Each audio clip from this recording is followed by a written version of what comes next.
It's a Monday afternoon here at the Nassau County Legislature, and ILR school graduate Joshua Lafazan is seated representing the 18th District. Lafazan was the youngest Nassau County legislator ever elected at the age of 23 2 years ago. He's passionate about helping to shape disability policy, an idea that was instilled in him at Cornell.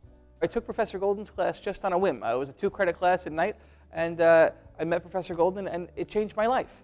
Because in that class, we were enlightened to learn about, again, how the decisions that government makes affects the everyday lives of people with disabilities, and how government can be a driving force for good. And on the other hand, how government has let down the disability community in so many parts of the country. Thomas Golden, who is the executive director of the Yang Ten Institute, teaches disability and employment policy, which is the course that Lafazan just referenced.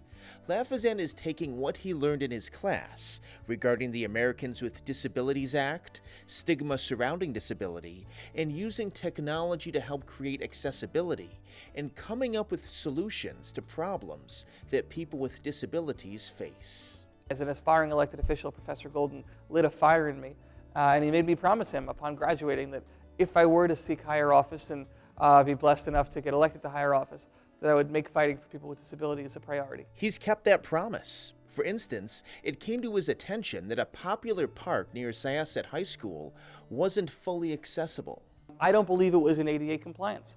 So I went and worked with the county executive's office. We secured $3 million to completely revitalize and reinvent that field right in my hometown. And I'm going to make sure it's ADA compliant because we should demand that every field that services the public is ADA compliant. Lafazan also has worked with Milneck School for the Deaf on 2 major issues for individuals who are deaf or hard of hearing.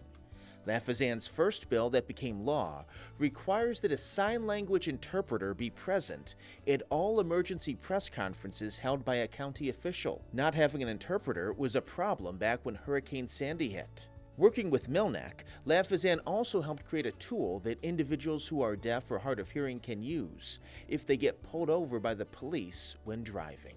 We created a visor card using a web application where basically the driver can hand it to the officer. It says, "I am deaf, I am hard of hearing," and lists the easiest way to communicate. And on the back of that card, the officer is able to point to what they need from the driver. For example, you were speeding and I need your license. You have a taillight out. So we're making that interaction more efficient, and we're making it easier, safer for the officer, it's safer for the resident. We use technology to build that card, and our police commissioner bought right in. Lafazan says he's also working to break down the stigma of disability by operating an election campaign internship program that includes people both with and without disabilities. When we break down stigma, we forge a kinder and more gentle and more inclusive society, and I'm hoping to continue to do that for all my internship programs.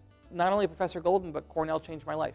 Cornell made me a more compassionate person. It made me more of an academic. It made me just a better person to be surrounded by such a diverse group in terms of thought, race, age. I'm so passionate to be a member of the Big Grad family, and I'll be proud to be part of that family for life. Lafazan says the lessons he learned through the Yang Ten Institute and Cornell University will continue to have a profound influence on his work and impact not only on the 52,000 people he directly represents in his district, but the more than 1.3 million people who live in Nassau County.